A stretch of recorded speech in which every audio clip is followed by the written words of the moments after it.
چقدر این جمله عاطفی است. چند بار اگه تکرار بکنید بی اختیار گریه میکنید. اللهم انت ربی، پروردگارا تو رب منید.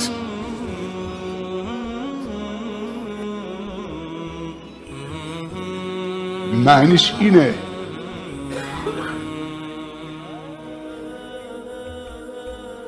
که من غیر از تو هیچ خدایی ندارم، اما تو غیر از من بندگان دیگر دارید.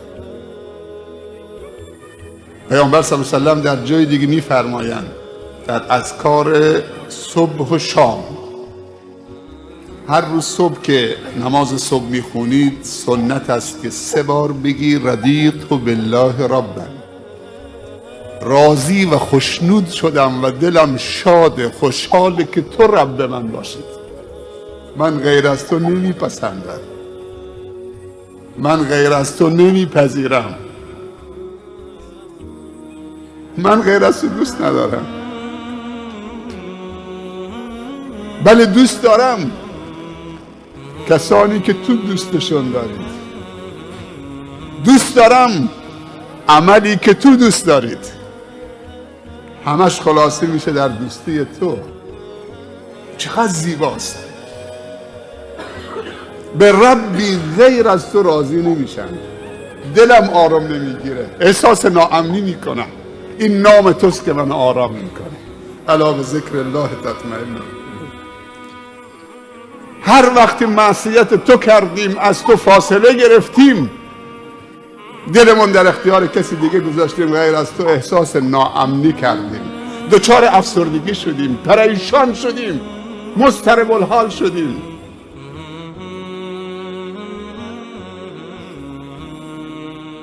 الله، یه بار دیگه بگه الله، از جان و دلت بگو الله. رضیت بالله ربا، با دلت بگو، شاد باشه، دلت شاد باشه که خدا توشه. شکر خدا بکنید که الله مال همه است بدون استثناء. اگر الله مال یک قشر خاصی بود چه کار میکردی؟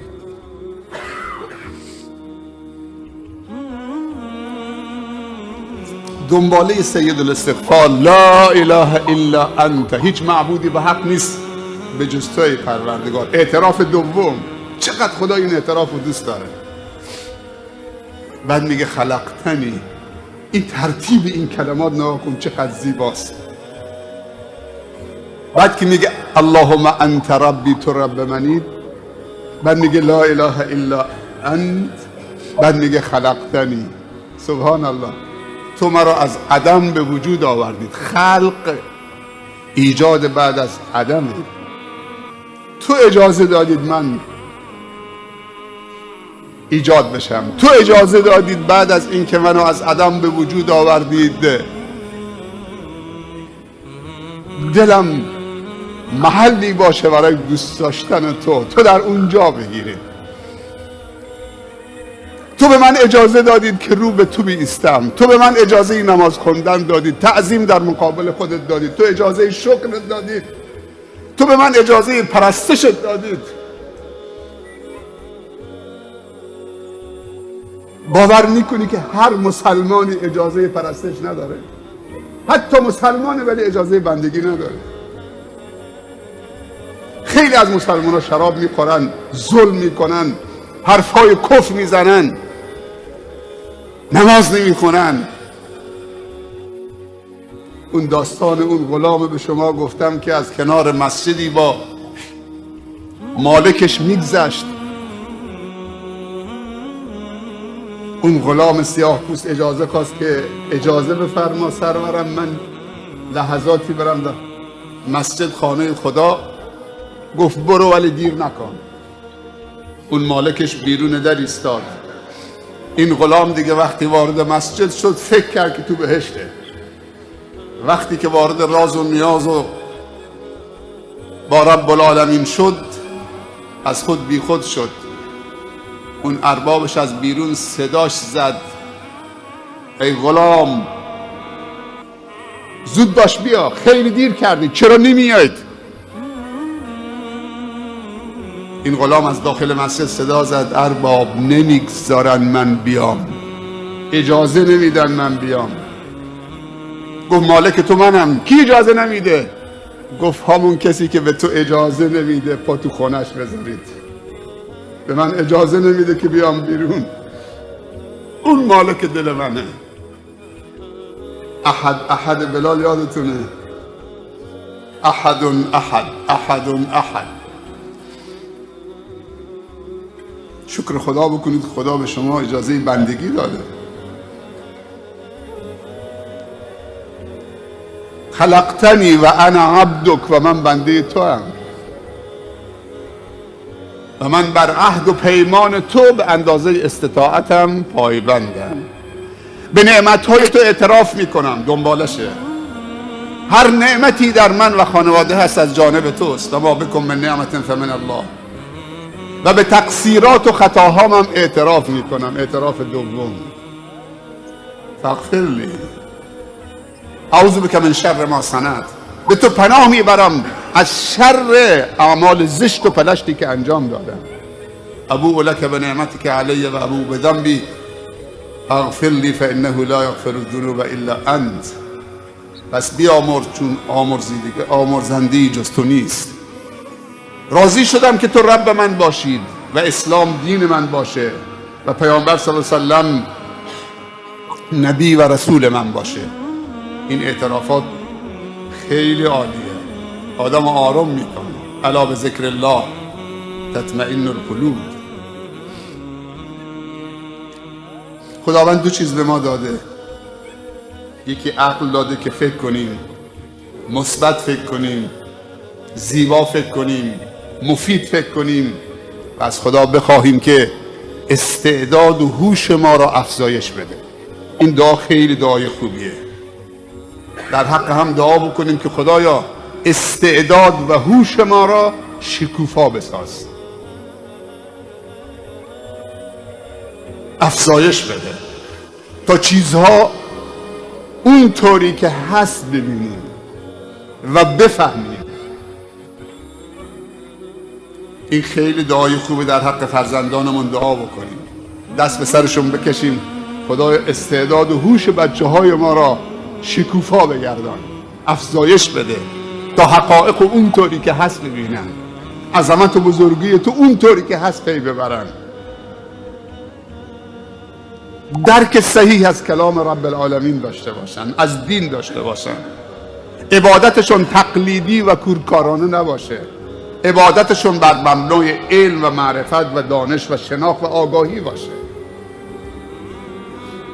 اسلام دین تقدسگرایی نیست.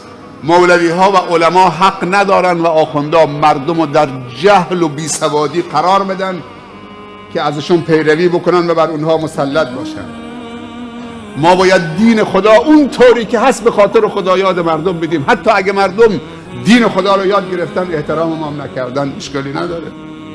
دنیا میدانی است برای به نمایش گذاشتن هنرهای زیبا، عاطفه های زیبا، مهرورزی، همدیگر رو دوست بداریم، لذت ببریم از دوست داشتن همدیگر.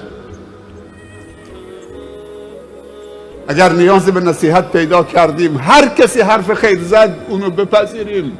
نگاه کن چی گفت، نگاه نکن کی گفت. ما اینجا نیامدیم که فقط نماز تنها بکنیم، آمدیم که قرآن رو بفهمیم.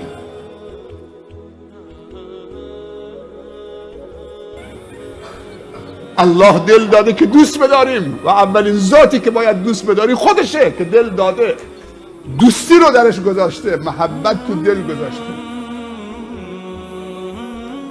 الله هیولا نیست، الله رب مهربانی. خوشبختی کجاست؟ این سواله. یه روزی یک شبکه تلویزیونی یک میلیاردر رو دعوت میکنه. یک شبکه تلویزیونی 1 میلیاردر رو دعوت میکنه،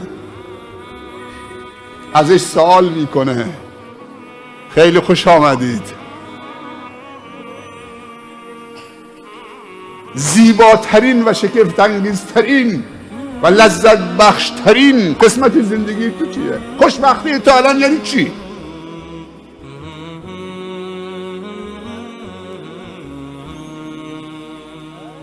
بعد این شخص میلیاردر جواب مجری میده که من 4 مرحله زندگی رو گذراندم، تو 3 مرحلهش سعادت ندیدم، اشباع نشدم، ارضا نشدم، احساس سعادت نکردم. مرحله اول جمع‌آوری مال، ثروت، رصید بانکی به اوج رسیده، نمیتونم بشمارمش. فکر میکردم که جمع مال و املاک سعادته، خودمو خسته کردم، جمع کردم، باید نگهبانی بدم. دیدم که منو ارضا نمیکنه. منتقل شدم به مرحله دوم، رفتم رو عتیقه، گفتم عتیقه بخرم، چیزهای قدیمی بهش میگن عتیقه. میدونی عتیقه چیه؟ ایمان عتیقه هست، گنج ایمانه. کلی عتیقه، مخطوطات، دستنوشته ها، ظرف های قدیمی و جمع کردم. هی نگاه میکردم کلکسیونی از عتیقه های متنوع دنیا. هر روز رد میشدم جلو قفسه ها، ویترین ها نگاه میکردم، دیدم نه اینم منو ارضا نمیکنه. منتقل شدم به سومی، ویلاهای زیبا و جذاب تو زیباترین جزیره های دنیا، تو جزیره موریس، زیباترین جزیره دنیا. مالدیو، زیباترین جزیره مرجانی دنیا و بزرگترینش تو اقیانوس هنده. کشتی های آنچنانی، هواپیماهای آنچنانی، هلیکوپترهای آنچنانی، باغهای آنچنانی. فکر میکردم که سعادت، دیدم که نه. یک روز منتقل شدم به مرحله 4. یک روز بهم زنگ زدن که یه دعوتنامه هست، میخوام شما رو دعوت کنم. 3 مرحله گذشت، ارضا نشد. مرحله 4 دعوتنامه آمد برام از مدرسه معلولین، بچه های معلولی که پا نداشتن، فلج بودن. دیگه رفتم دنبال سعادت، میگه رفتم. وقتی رفتم که همه بچه های معلول 100 تا نشستن.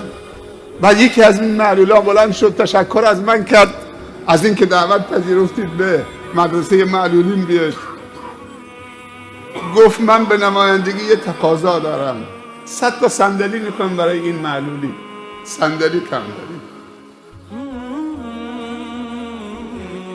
دیگه دستور دادم 100 تا صندلی آماده بشه براش. راز خوشبختی کجاست؟ بهشت کجاست؟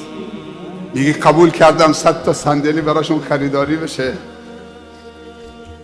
وقتی که جلسه تمام شد میخواستم برم، یکی از همین دانش آموزای معلول زد پامو محکم گرفت، پنجه زد پامو محکم گرفت. خیلی میگه معذب شدم که اصلا رها نمیکرد. بعد خیره شد تو چشمان من، روشو بر نمیگردون، حلقه زده بود درست تو چشمان من. مثل این عزیزی هر کاری کردم دستاشو گرفتم، بلند شو پسرم اجازه بده پامو بلند بکنم، طوری گرفته بود خیره. گفتم چیزی لازم دارید پسرم؟ دیگه خیلی با آرامی دستشو باز کردم، بلندش کردم، گفتم پسرم تقاضای دیگه دارید؟ بگید کلر میخوای، چی میخوای؟ میدونی چی گفت؟ گفت نه ما تقاضای دیگه نداریم، فقط دعا میکنم که وقتی با هم رفتیم تو بهشت خدا، اونجا جلو خدا تو بهشت خدا از تو تشکر میکنم.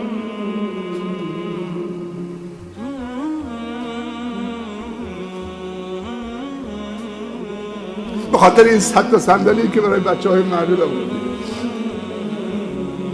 وقتی رفتیم با هم تو بهشت خدا، اونجا جلو خدا اجازه داشته باشم از تو تشکر میکنم که این آقا تو دنیا توجه کرده به معلولین، 100 تا صندلی برای معلولین خرید. خیلی وقت بهشت اینجاست، ما غافلیم. برادر و خواهرای عزیز، در حق خودتون بخیلی نکنید. یک توبه جانانه لازم است.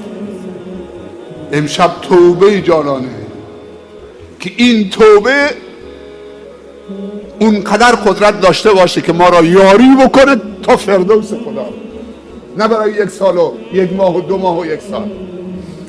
و آنچنان توشی از این رمضان و امشبها بگیریم که 1 عمر در دنیا و آخرت ما را چه همراهی بکنه. تزودوا فإن خیر الزاد التقوی.